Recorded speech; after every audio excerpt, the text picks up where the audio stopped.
माशाल्लाह दूर तक आवाज़ पहुंच रही है और माइक की सर्विस अच्छी है। माइक का असल में रुख अलग हो गया है, इधर होना चाहिए था। खैर, दूसरा पैगाम खुदा की मेहरबानी के हवाले से सुनाने के लिए जा रहा हूँ। आप लोग सुनने के लिए तैयार हैं? हाथ उठाइए इंशाअल्लाह। घबराना नहीं है। अभी एक आदमी अपने वालिद की तारीफ में निजामत कर रहे थे कि जिसको माँ बाप से मोहब्बत है वो हाथ उठाए, लेकिन ये अपने घर में कम रहता है, ससुराल ज्यादा रहता है। इससे आप लोग अंदाजा कर लीजिए कि इसको माँ बाप से ज्यादा मोहब्बत है या सास ससुर पर ज्यादा मेहरबान है। हाथ उठाइए, वादा कीजिए माँ बाप को रुलाएंगे, सास ससुर को हंसाएंगे। हाथ उठा दीजिए इंशाअल्लाह। उठाइए, यही देखना। और आप में इनमें क्या फर्क है? कोई फर्क नहीं है। जो हाल ऐन का है वही हाल गैन का है। मुसीबत कैसी भी आ जाए आपको घबराना नहीं। अगर बड़ी से बड़ी मुसीबत है, छोटी से छोटी मुसीबत है, आपको 4 फायदे होंगे। पहला फायदा मुसीबत से ये होता है कि जो खुदा का बंदा खुदा को भूल गया था, अब वो खुदा को याद करने लगता है। मुसीबत का दूसरा फायदा ये होता है, आदमी बिगड़ा हुआ था, मुसीबत को जैसे ही देखा सुधर गया। दूसरा फायदा होता है। तीसरा फायदा होता था, गुनाह कर रहा था, करता जा रहा था, मैल कुचैल से उसका दिल नापाक हो चुका था, मुसीबत को देखते ही उसके गुनाह का मैल कुचैल साफ हो जाता है। और चौथा और आखिरी फायदा यह है कि दुनिया से दिल लगा बैठा था, मुसीबत को देखते ही दुनिया से लाताल्लुक हो गया। एक मुसीबत से अल्लाह बंदे को 4 फायदे अता फरमाता है। 30 साल हो गए, खुदा का नाम भूल से भी नहीं लिया। फरिश्ते ने कहा कि मेरे परवरदिगार, इस बंदे के साथ क्या किया जाए? 30 साल हो गए, तुम्हारा भूल से भी नाम नहीं लिया। तो अल्लाह ने कहा मुसीबत नहीं देखी है इसलिए भूल गया है। कुछ मत करो, उसकी एक रग को बंद कर दो, उसकी हरकत को बंद कर दो। अब एक रग की हरकत बंद हुई है, 24 घंटा अल्लाह ही का नाम ले रहा है। हाथ कट गया है, चोरी किया था, हाथ कट गया। इस कटे हुए हाथ को अपने दूसरे हाथ में लेकर के जा रहा है। पूछने वाले ने कहा किसने हाथ काटा? का दामादे रसूल ने, फातिमा के शौहर ने और अमीरुल मोमिनीन ने, अली इब्न अबी तालिब रज़ी अल्लाहु अन्हु ने हाथ काटा है। जो जैसे सुन रहा सुनने दीजिए भाई, अंदर आ जाइए, अंदर आ जाइए। जो जैसे सुन रहा सुनने दीजिए। किसने हाथ काटा? जिसका हाथ कटा है वो कह रहा है मुसलमानों के अमीर ने, दामादे रसूल ने, फातिमा के शौहर ने, अली इब्न अबी तालिब ने रज़ी अल्लाहु अन्हु ने हाथ काटा। अरे तुम्हारा हाथ काटा, तुम उनकी तारीफ कर रहे हो? का तारीफ इसलिए कर रहा हूं कि उन्होंने मेरे दूसरे हाथ को अल्लाह के अजाब से बचा लिया। अल्लाह। दुनिया में कितना ही बड़ा आप गुनाह कर लीजिए, लेकिन अल्लाह ताला आप पर 3 तरफ से मेहरबान होगा। आपको पकड़ेगा नहीं, आपको छुपाता रहेगा। आपकी सेहत छीनेगा नहीं और आपकी रोजी छीनेगा नहीं। इंतजार करता रहेगा कि आज कर ले तौबा, कल कर ले तौबा। आपके ऊपर पर्दा करेगा, आपको पकड़ेगा नहीं, आपकी सेहत छीनेगा नहीं, आपको बराबर रोजी देता रहेगा। एक खुदा की इतनी बड़ी नाफरमानी और खुदा 4 तरफ से मेहरबान होता है। डॉक्टर के यहाँ मरीज आया, बोला कि आपकी दवाई से मैं ठीक हो गया। तो डॉक्टर बोला कि हम कौन होते हैं ठीक करने वाले? ठीक करने वाला तो खुदा है, उसकी मेहरबानी से ठीक हुए हो। तो मरीज बोला जब खुदा की मेहरबानी से ठीक होते हैं तो आप फीस क्यों नहीं छोड़ते? एक मिसाल पर पैगाम खत्म कर रहा हूं। एक आदमी बोला कि खुदा की क्या खुदाई है? छोटा सा दरख्त होता है, कद्दू का इतना बड़ा कद्दू पैदा करता है, और इतना बड़ा आम का गाछ होता है, उसमें फल इतना छोटा होता है। ये कैसा खुदा है? बल्कि आम का पेड़ बड़ा था तो फल भी बड़ा होना चाहिए। कद्दू का दरख्त छोटा है तो उसमें कद्दू छोटा होना चाहिए। ये कैसा खुदा है? दोपहर में खाना खा करके आम के गाछ के नीचे सो गया, वहां से आम टूट करके सीधा आंख में आकर के लगा, एक आंख ही फूट गई। अब कहता है मालिक ये तो तेरी बहुत बड़ी मेहरबानी है कि छोटा सा आम था, आंख फूट गई। अगर आम के दरख्त में कद्दू के बराबर फल होता तो सर चकनाचूर हो जाता। माँ से बढ़ के वो मोहब्बत का सिला देता है, रिस्क बिन मांगे भी बंदों को खुदा देता है, रिस्क बिन मांगे भी। तंग दस्ती मेरे दामन से लिपटना न कभी, तंग दस्ती मेरे दामन से लिपटना न कभी, है वो दाता मेरा हर काम बना देता है वो दाता। जो लेंगे खुदा से लेंगे, हाथ उठाइए इंशाअल्लाह। और बेटा की शादी फ्री नहीं होगी, हाथ उठाइए इंशाअल्लाह। दूसरा पैगाम आपकी खिदमत में सीरत के हवाले से लेकर के आ रहा हूं। सीरत के हवाले से पैगाम सुनने के लिए आप लोग बैठे हैं। 2-4 साल पहले यहां जलसा हुआ था, इसी जगह हुआ था। कड़ाके की ठंडी थी, लोग लकड़ी जला करके जलसा सुन रहे थे। आज अल्लाह का शुक्र है बारिश ने इस जलसा को उखाड़ फेंका था, लेकिन आपकी हिम्मत ने, आपके हौसले ने इस जलसे को इतना सजा दिया है कि पिछले जलसे से 4 गुना मजमा ज्यादा है। अल्लाह से दुआ करता हूं अल्लाह हमारे सुनाने को, आपके सुनने को बेहद कबूल फरमाए। हाथ उठाइए, वादा कीजिए बेटा की शादी फ्री में करेंगे। हाथ उठाइए इंशाअल्लाह। फ्री में मिला तो छोड़ेंगे नहीं, हाथ उठाइए इंशाअल्लाह। माशाअल्लाह, जोर का झटका धीरे धीरे से लग रहा है। जरा ध्यान से सुनिएगा, सीरत के हवाले से पैगाम लेकर के आ रहा हूं। हिंदू धर्म की किताब है, उसका नाम है अथर्ववेद। उस किताब में लिखा है जो आखिरी नबी होंगे उनकी सवारी आसमान से बात करेगी। हिंदू धार्मिक किताब में अथर्ववेद में लिखा हुआ है कि जो आखिरी नबी होगा उसकी जो सवारी होगी वो आसमान से बात करेगी। और मुसलमान जानता है कि नबी को मेराज हुई है, 1 मिनट में 40 रात का सफर किया है बुराक से। उसका जिक्र अथर्ववेद में है कि उनकी जो सवारी होगी वो आसमान से बात करेगी।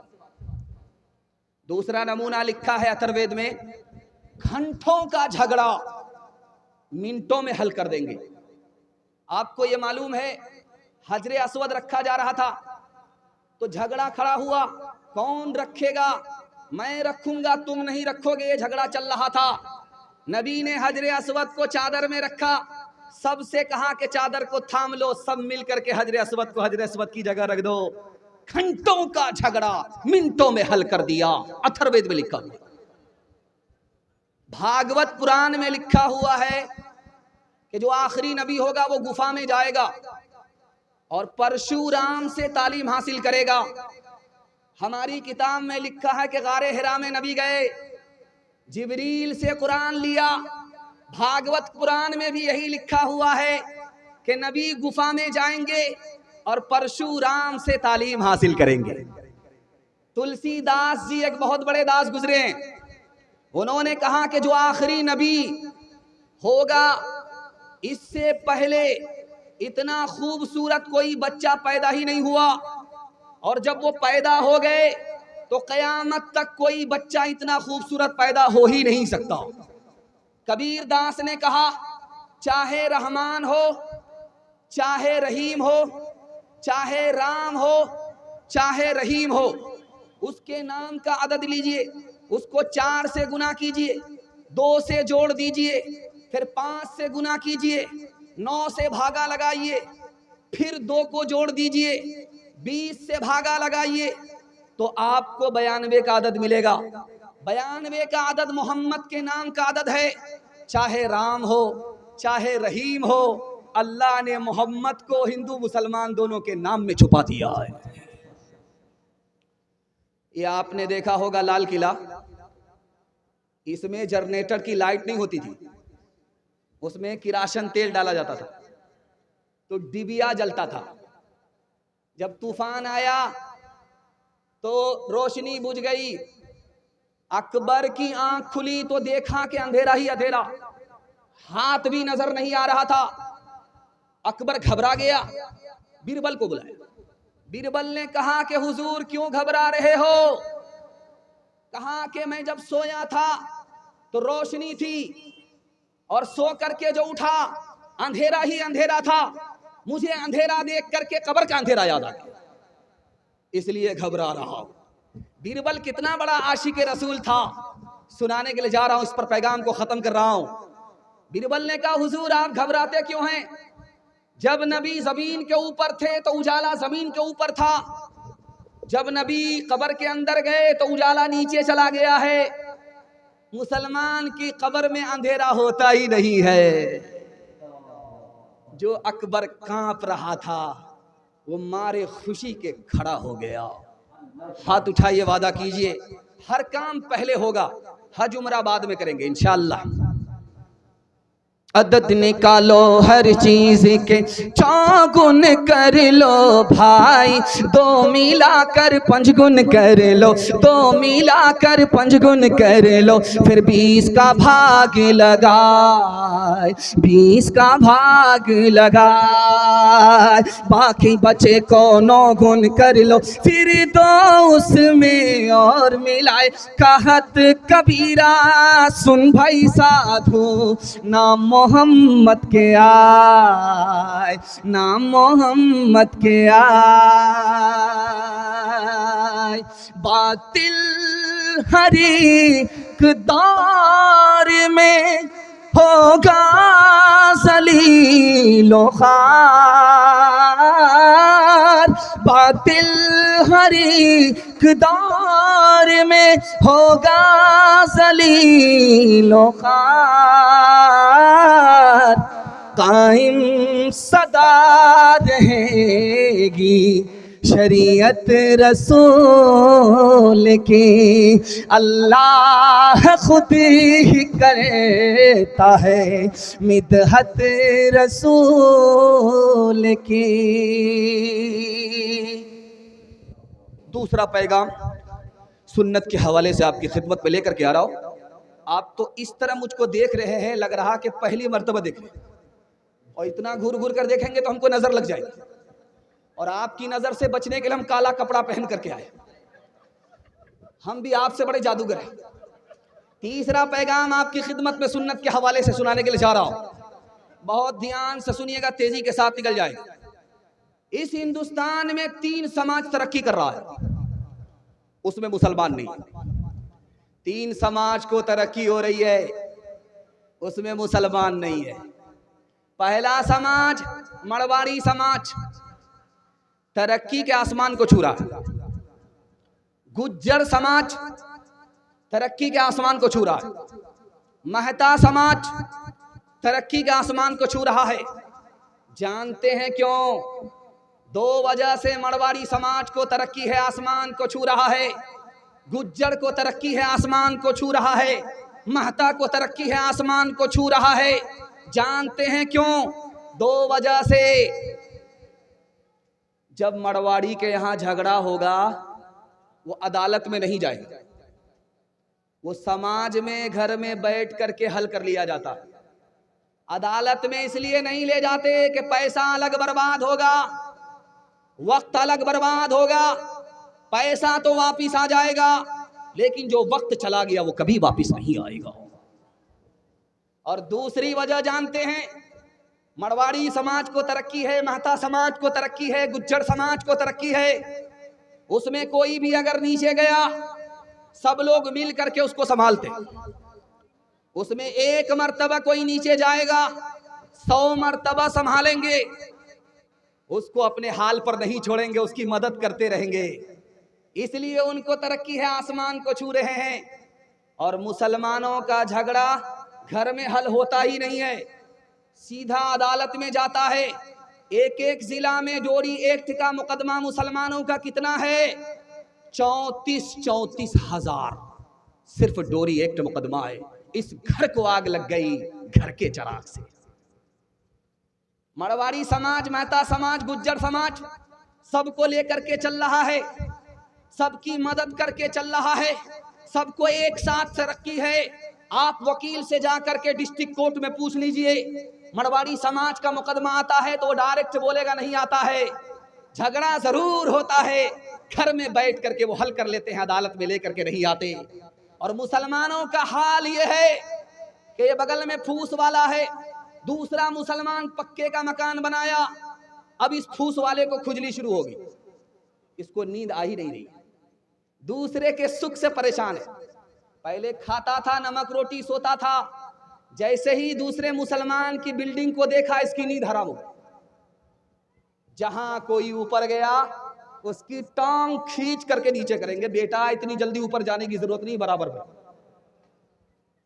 इसलिए मुसलमान पीछे, मरवाड़ी समाज आगे निकल गए, महता समाज आगे निकल गया, गुज्जर समाज आगे निकल गया।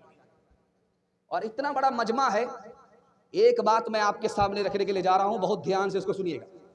डॉक्टर अंबेडकर साहब अगर मुसलमान हो जाते तो आधा हिंदुस्तान मुसलमान हो जाता। जानते हैं डॉक्टर साहब मुसलमान क्यों नहीं हुए?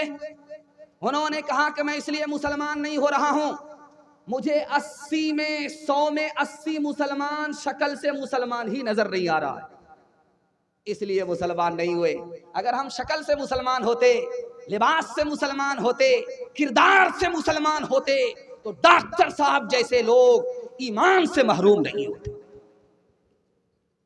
आपको मैं चैलेंज दे रहा हूं, ये मीरगंज है, मीरगंज से आप सीधा पंजाब चले जाइए, पंजाब तक किसी सरदार को, सिख को आप भीख मांगते हुए नहीं दिखा सकते।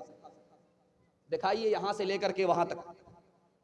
और आजकल क्या हो रहा है कि बूढ़ा आदमी है, उसको पट्टी बांध दिया है, बूढ़ा बाप को टेम्पू में बैठा दिया है, और ये जो माइक है ना, इससे बेहतर माइक लगा करके ऐलान करके भीख मांगता है।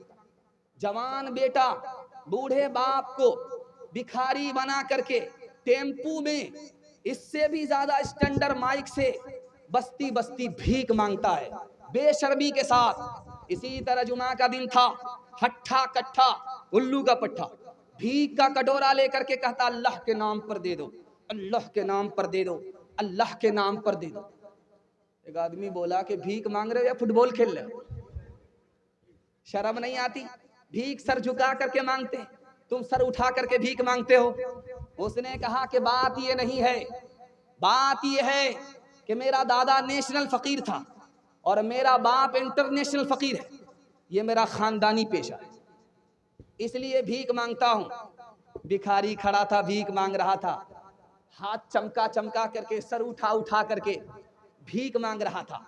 एक आदमी सर झुका करके भीख दे रहा है। उस आदमी को बड़ी हैरत हुई कि कितना शरीफ आदमी है, भीख भी दे रहा है और सर भी झुका रहा है।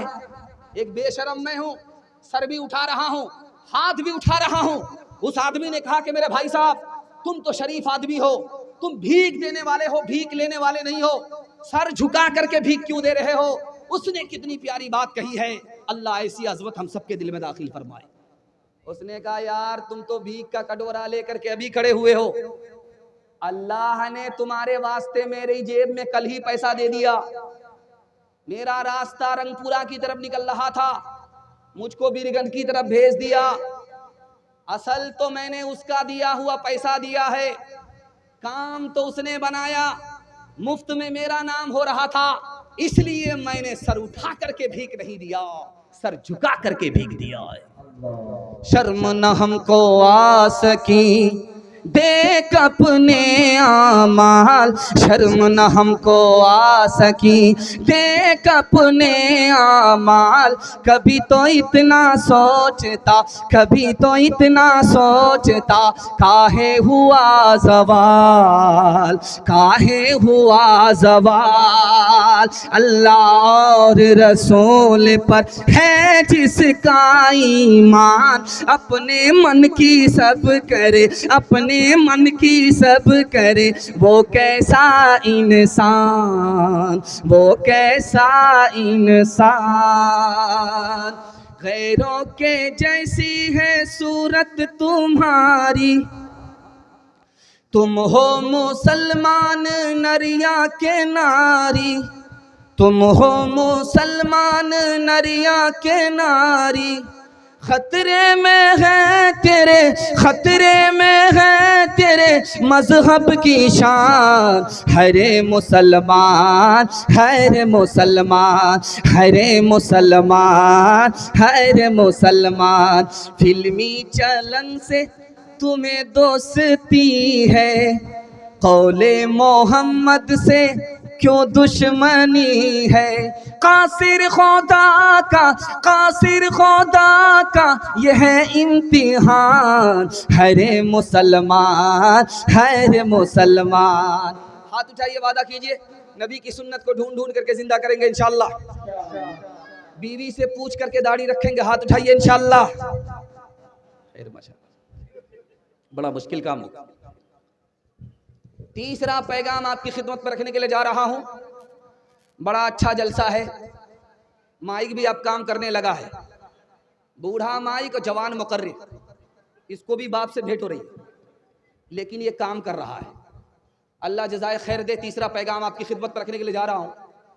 अगर मुझे कुछ भी टाइम नहीं मिलता, सिर्फ 3 मिनट का टाइम मिलता, वो सुनेंगे 2025 में।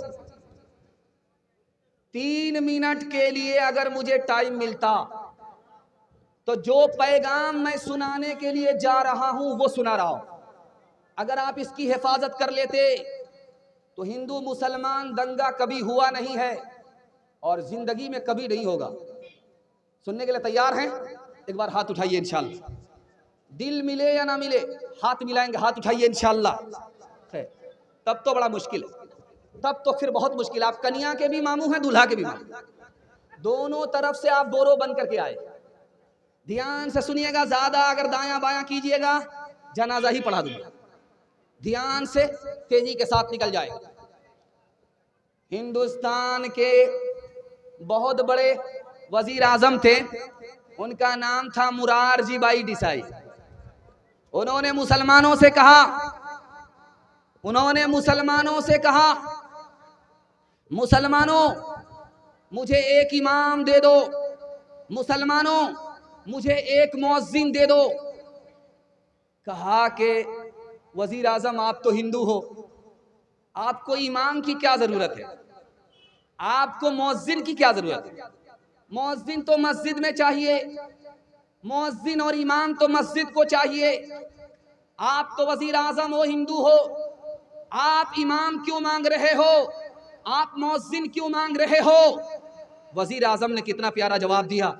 उन्होंने कहा कि बगल में मंदिर है, बगल में मस्जिद है, मस्जिद का दरवाजा बंद है, मस्जिद का माइक बंद है, मंदिर का दरवाजा खुला हुआ है, मस्जिद का माइक बंद है, मस्जिद में अजान नहीं होती है, अजान देने वाला मुअज्जिन नहीं है, मस्जिद में नमाज नहीं होती है, इमाम नमाज पढ़ाने वाला नहीं है। मेरे दिल को ठेस पहुंचती है। हिंदुस्तान हिंदू मुसलमान दोनों का है और इसकी खूबसूरती में एक तरफ मंदिर है, एक तरफ मस्जिद है। मस्जिद का दरवाजा बंद हो, मंदिर का दरवाजा खुला रहे, ये मुझे गवारा नहीं है। इसलिए मुझे एक मुअज्जिन दे दो, एक इमाम दे दो, तनख्वाह मैं अपनी जेब से अदा करूंगा, ताकि इस हिंदुस्तान में मंदिर भी आबाद रहे, खुदा का घर मस्जिद भी आबाद रहे। महात्मा गांधी जी ने हिंदू मुसलमान से खिताब करते हुए कहा कि तुम हिंदू करके हिंदू से मुसलमान से झगड़ते हो और तुम मुसलमान समझ करके हिंदू से झगड़ते हो। याद रखो, मैंने हिंदू से हा को निकाला, मुसलमान से मीम को निकाला। जब हा को मीम से मिलाया तो हम हो गया कि यानी हम हिंदुस्तानी हैं, चाहे हिंदू हो चाहे मुसलमान हो। जब तुम भी हिंदुस्तानी हो, हम भी हिंदुस्तानी हैं, तो हिंदू मुसलमान का फिर झगड़ा कैसा है? तीसरे नमूने को आपकी खिदमत में रखने के लिए जा रहा हूं, इसको बहुत ध्यान से सुनिएगा। कबीर दास जी ने कहा, किसी भी हिंदू समाज के एक आदमी को खड़ा करो, वहां पर मुसलमान को भी ले आओ, मुसलमान से पूछो कि ये दुनिया जाने वाली है, तो बोलेगा जाने वाली है। मुसलमान से पूछो ये दुनिया जाने वाली है, तो बोलेगा हाँ ये दुनिया जाने वाली है। हिंदू से पूछो कि ये दुनिया जाने वाली है, वो भी बोलेगा ये दुनिया जाने वाली है। तो कबीर दास ने कहा कि तुम हिंदू हो, तुम मुसलमान हो, दोनों मानते हो कि ये दुनिया जाने वाली है, तो जाने वाली चीज पर फिर तुम आपस में झगड़ा क्यों करते हो? सुबह का वक्त था, खिड़की खोल करके राजा देख रहा था, मीरगंज के रोड को देख रहा था, और दलित समाज का आदमी झाड़ू लगा रहा था। उसने झाड़ू लगाते हुए देखा, उसका काम खराब होने लगा। उसने कहा ये मनहूस है, इसको फांसी पर चढ़ा। जब वो फांसी पर चढ़ने लगा तो उसने कहा कि भाई मुझको फांसी क्यों दे रहे हो? कहा तुम मनहूस हो इसलिए तुमको फांसी पर चढ़ाया जा रहा है। तुमको बादशाह ने देखा, बादशाह का काम बिगड़ने लगा, इसलिए तुमको फांसी पर चढ़ाया जा रहा है। उसने कहा बादशाह से मुलाकात करा दो, मेरी आखिरी ख्वाहिश है, उसके बाद फांसी पर चढ़ा दे। बादशाह के पास लाया गया तो उस गरीब ने बादशाह से पूछा कि मुझको फांसी पर क्यों चढ़ा रहे हो? तो बादशाह ने कहा तुम मनहूस आदमी, इसलिए तुमको फांसी पर चढ़ा रहे। कहा हम मनहूस क्यों हैं? कहा तुम्हारा चेहरा मैंने देखा, मेरा काम बिगड़ने लगा। कहा हुजूर माफ कीजिएगा, मुझसे बड़े मनहूस तो आप हैं। तो बादशाह ने कहा वो कैसे? कहा हुजूर आपने मेरा चेहरा देखा, आपकी जान तो बची हुई है, आपका जहान गया, लेकिन मैंने आपका चेहरा देखा, मेरी तो जान जा रही है। अब फैसला कीजिए कि मनहूस कौन है? का भागा कछो घिर न रहाई, देखत नैन चला जग जाई। क्या भागा कछो घिर न रहाई, देखत नैन चला जग जाई। एक लख पूत सवा लख नाती, तारा बन घर दिया न बाती। एक लख पूत सवा लख नाती, तारा बन घर दिया न बाती। लंका सी कोठी समुद्र सिखाई, तारा बन की खबर न पाई।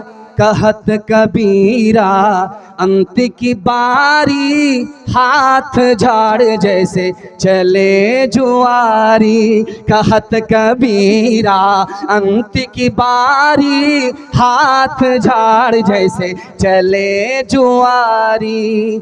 हवेली जो पुड़ी सबका मुकद्दर फूट जाएगा, अगर ये साथ हिंदू मुस्लिमों का छूट जाएगा। हवेली चौपड़ी सबका मुकद्दर फूट जाएगा। दुआ कीजिए कि हम में प्यार के रिश्ते रहे कायम, ये रिश्ते टूट जाएंगे तो भारत टूट जाएगा। ये रिश्ते टूट जाएंगे तो भारत टूट जाएगा। जवानों के हवाले से पैगाम, हमारे जवान सुनने के लिए तैयार? हाथ उठाइए इंशाल्लाह। बूढ़े लोग गलती से हाथ मत उठाइए, बूढ़े लोग गलती से हाथ मत उठाइएगा। आप लोग सीधा जन्नत में जाकर के जवान होंगे, हूर से निकाह होगा, लेकिन यहां कोई चांस नहीं। ध्यान से सुनिएगा, तेजी के साथ निकल जाएगा। बाजार में आप जलसा सुन रहे हैं, बाजार में आपकी दुकान खुलती है, बाजार में आप सौदा लेने के लिए आते हैं। दुकानदार को भी तरक्की चाहिए, खरीदार को भी तरक्की चाहिए। तरक्की का राज मैं बता रहा हूं। अगर अंबानी के बराबर नहीं होंगे तो अंबानी से कम भी नहीं होंगे। मैं आपको बताने के लिए जा रहा हूं। करना क्या है वो इसका ध्यान से सुनिए। हलाल कमाना है, हिसाब से खर्च करना है। दो बात को याद रखिए। आप मेरा गिरेबान पकड़ सकते हैं। 1 साल में अल्लाह आपको 10 साल के बराबर तरक्की देगा। दुनिया पीछे होगी, दुनिया आपको पीछे नहीं कर सकेगी। हाथ उठाइए, वादा कीजिए। लोन पर पैसा उठा करके घर बनाएंगे, हाथ उठाइए इंशाल्लाह। खैर माशाल्लाह। जरा जलसा खत्म होने दीजिए, उसके बाद मुलाकात करते हैं आपसे। ध्यान से सुनिएगा, तेजी के साथ निकल जाएगा। लोन पर पैसा मत लीजिएगा, खानदान बर्बाद हो जाए। LIC की किस्त मत डालिएगा, 40 साल होते होते 17 नस्ल आपकी तबाह हो जाएगी। ये जो दुबई है, यहां पर सड़क पर, दुबई में सड़क पर, बीच सड़क पर 8 लाख कार छोड़ करके लोग भाग गए। 8 लाख कार, एक कार नहीं, 1000 कार नहीं, 1 लाख नहीं, 8 लाख कार दुबई में लोग सड़क पर छोड़ करके भाग गए। क्यों? किस्तें डालने के लिए पैसा नहीं था और कंपनी खून चूस रही थी। सोचा कि जान है तो जहान है, कार छोड़ करके ही भाग गए। आपका तो बिहार है, हर तरफ से कंगाल है। हम लोग को सैलाब अलग तबाह करता है, तूफान अलग बर्बाद करता है। आप जाइए जहां पैसा छपता है, बेंगलोर, 1 महीने में 3 लाख लोग भाग गए। किराया का मकान छोड़ करके भाग गए। LIC पर पैसा डाला था, लोन पर पैसा उठाया था, वो लोग दूहते रहे ढेनू गाय की तरह, और यहां दूध खत्म हो गया, खून निकलने लगा। अब सोचा कि खून के आंसू क्या रोएंगे। 1 महीने में 3 लाख लोग लोन की वजह से, सूद की वजह से बेंगलोर जैसे शहर को छोड़ करके भाग गए। अमेरिका से बड़ा सुपर पावर कोई है? लेकिन आज अमेरिका का दिवालिया निकल गया। चाइना आगे चला गया, अमेरिका पीछे हो गया। जानते हैं क्यों? चाइना तिजारत करता था, कारोबार करता था, और अमेरिका सूद पर पैसा दिया करता था, सूद खाता था। सूद खाने और कमाने के नतीजे में 74 साल में अमेरिका बर्बाद हो गया। आसमान की बुलंदी से जमीन की पस्ती पर आ गया, और चाइना जमीन की पस्ती से आसमान की बुलंदी पर चला गया। आप बैंक में जब जाइएगा तो वहां बोर्ड पर लिखा हुआ रहता है 48 महीना सिंगल जमा कीजिए, डबल देंगे। तो दाढ़ी टोपी रख करके झोला में पैसा लेकर के जा रहे, कुछ करना धरना ना पड़े, चट मंगनी पडबिया गए, बोरा में पैसा लेकर के गए। 10 लाख रुपया जमा करते रहे 48 महीने। सोचा कि झोले में पैसा जमा किया है, बोरे में पैसा लेकर के। जब 48 महीने पूरे हो गए तो अब गए मोच पर ताव दे करके पैसा लेने के लिए। तो देखा कि मैनेजर भी गायब, ऑफिस भी गायब, पतलून के चक्कर में लंगोटी भी चली गई, डबल के चक्कर में सिंगल से भी हाथ धो बैठे। हाथ उठाइए, वादा कीजिए, लूट करके लाएंगे, कूट करके खाएंगे। हाथ उठाइए इंशाल्लाह। खैर माशाल्लाह। ये लोग पटना जाने वाले नहीं है, सीधा रांची जाएंगे। तो बदियाला दे बैल भरे जो पूरब पश्चिम जाएगा, या सूद बढ़ा कर लाएगा या टोटा घाटा पाएगा, या सूद बढ़ा कर लाएगा या टोटा घाटा पाएगा। कसाक अजल का रस्ते में, कसाक अजल का रस्ते में जब भाला मार गिराएगा, धन दौलत नाती पोता क्या एक कुंबा काम न आएगा। सब ठाट पड़ा रह जाएगा जब ला चलेगा बंजारा। ये दुनिया दो रंगी है, ये दुनिया दो रंगी है, ये दुनिया दो रंगी है, ये दुनिया दो रंगी है।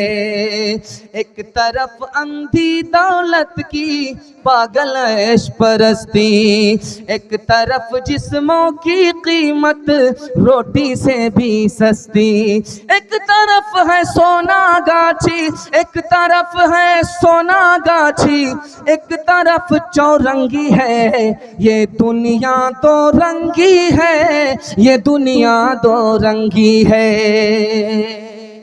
आधा से ज्यादा जलसा निकल गया। मुझे उम्मीद नहीं थी कि 12 बज जाने के बाद आप लोग इतना ताजा दम जलसे को सुनेंगे। मैं दुआ करता हूं आपके जवान बेटों के लिए, अल्लाह इनको नौकरी अता फरमाए,